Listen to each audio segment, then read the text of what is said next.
get the tables of stone out of the Ark of the Covenant. So I went over and leaned down and cut them out. Ron? Yes. Could you speak up just a little bit? I'm having trouble hearing you. Okay, I'm sorry. Yeah, and I leaned in and picked up the tables of stone and backed away. Mm-hmm. They lowered the mercy seat back into position. Okay. And then I just stood there with the tables of stone, and the angel came and got them and took them from my hand and put them on a stone, kind of a shelf or ledge, whatever. Right there next to the wall. Right, part of the wall near the exit. The original exit? Yeah. So that would be, I guess, on the south side? Uh-huh. Okay. South side of the... And so, anyway, now, let me ask you a question here. Okay. Because when you told me this before, you told me, you took the tables of stone out. Yeah. And then the angel told you something about the tables of stone. Yeah, it told me that it had to do with when these were to be shown the world. Right. Two things were stated. One, that if I was faithful, I'd have the privilege of sharing this. The second was that when the mark of the beast law was enforced, that shortly after that was when Okay. it would take place. And here is a little bit of a conundrum. It wasn't stated mark of the beast law. It was stated on the Sunday law. But I tell people, and I think that it's wiser to tell people that since it's not lying or deceiving anything, is that when the mark of the beast law is enforced. Right. But the angel said Sunday law. That's right. Okay. Well, I'll certainly do it that way. Okay. And so... Now, if I remember correctly, at that point you said you didn't know what to do with the tables of stone because you were holding them. Well, I didn't... the thing I didn't know what to do with was later, was after I had taken the video back to my room and checked it to make sure that I had the, video. Yeah. I didn't know what to do with that. So I went back to the cave to ask the angel what I should do with that. Okay. And put it on the table. Right on the shelf. Yeah. Right on top of the table of stone, so they're both there. And so as far as you know, that's where they are today? That's right, as far as I know. Okay. Now, did the angel indicate any kind of sign that you would be given other than what they said about the mark of the beast law? No. Okay.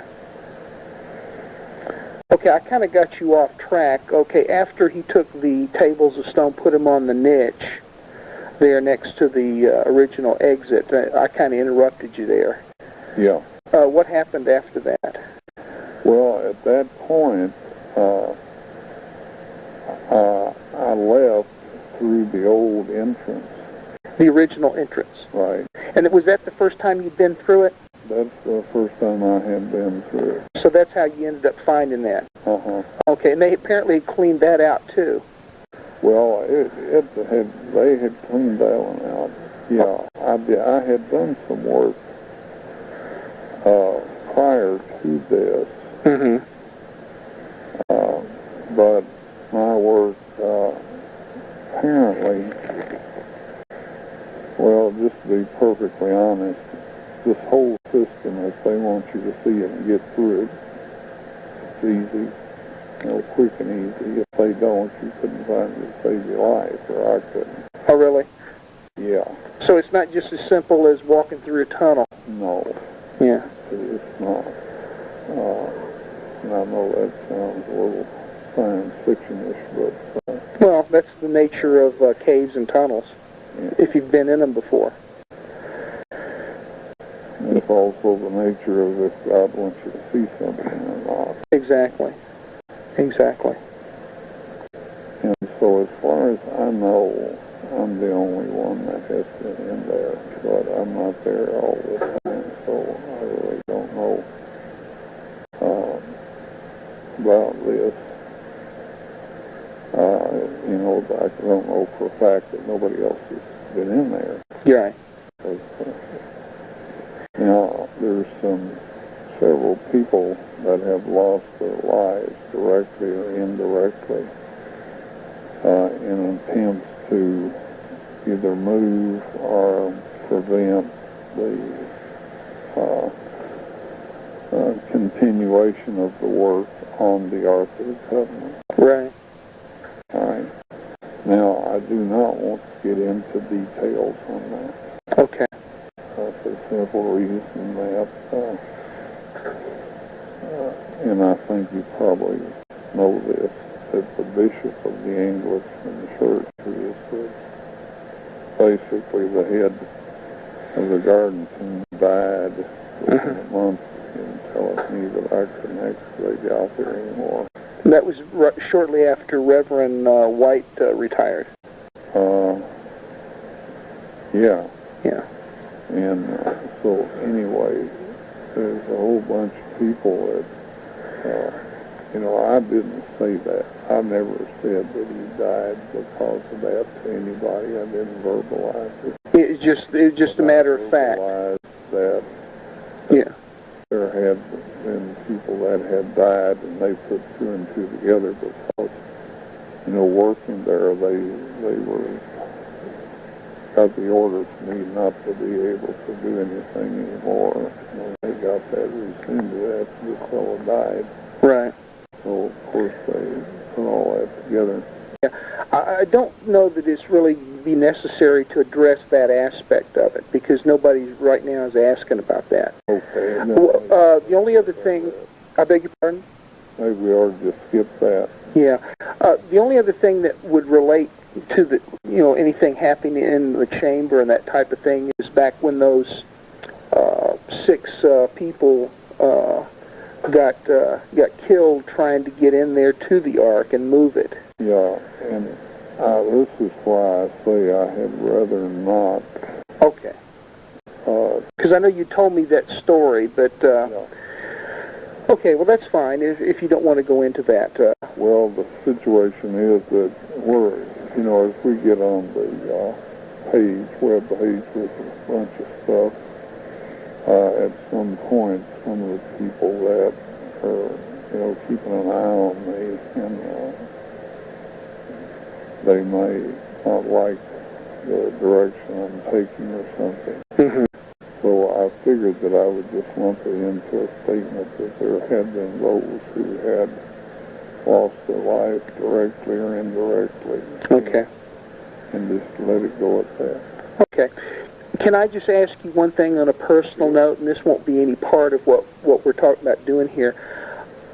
Who was it that initiated those men going in there trying to move that thing? Do you know? I didn't ask. Okay. The idea was that it's in occupied territory. They wanted to get it in unoccupied territory. Mm-hmm. And ordinarily I'm all for that. Yeah. I sure don't want Yasser Arafat ending up with it. Right. But I know he isn't going to. Right. So, it's not really an issue. right. Yeah. So, but that was what I was given to be the reason. Okay. But as to who made the decision, man, I didn't ask. Right. Are the golden poles still either on or around the Ark? Well, they are not in their slots anymore. But they're in the chamber. Yeah, they're in the chamber. Okay. The impression I got, and or I may have gotten this. Well,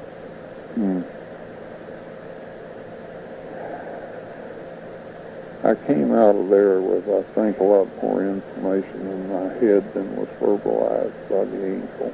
Mm-hmm. If it makes any sense to you or not. Yeah, I think so. And so the bottom line is that I think the Ark of the Covenant is fulfilling its final destiny, and that is that it is the proof to the universe that God's Son actually gave his life, to redeem the human family. Okay. And that's where it's going to stay throughout eternity. Mm-hmm. Okay. Anything else you want to add?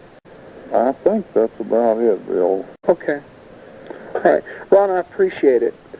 Well, I appreciate you looking after these things, because,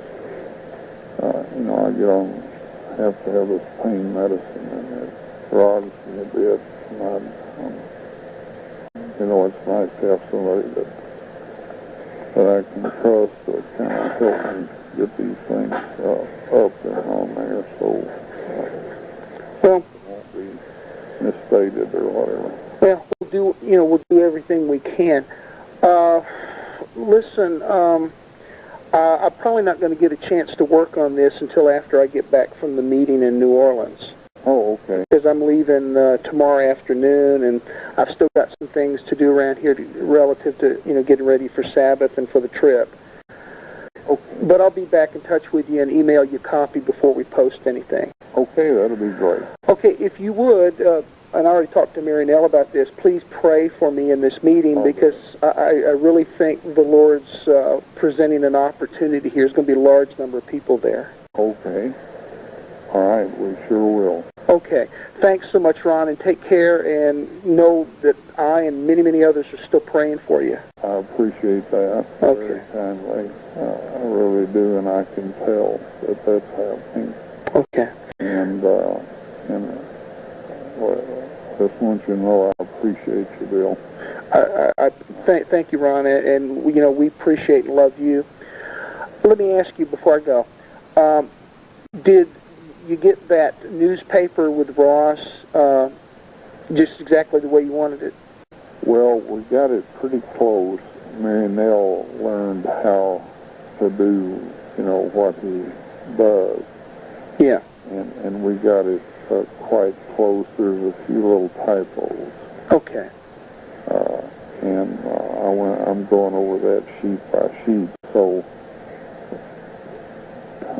were you thinking, wondering about maybe getting some copies for handing out down at the meeting? Well, no, there's no time to do that now. But, I'm looking down the road a bit. Well, it shouldn't be very long. It should be, we should be able to, by the end of next week, have it up and printed, I guess. Oh, really? That quick? I think so. Okay, well, that'd be great. That'd be great. Okay, well, Ron, look, I'm going to let you go because I know you're tired. If there's anything I can do for you, either you or Mary Nell, give me a call, and we'll do what we can. We're, shall we say, things are more or less getting them into a routine. Yeah. Things keep changing a little bit, but anyway. Okay. And learn to live with all of this. Yeah. Okie dokie. Thanks, Bill. Okay, God bless. Goodbye. Uh-huh. Friday, 1:17 p.m.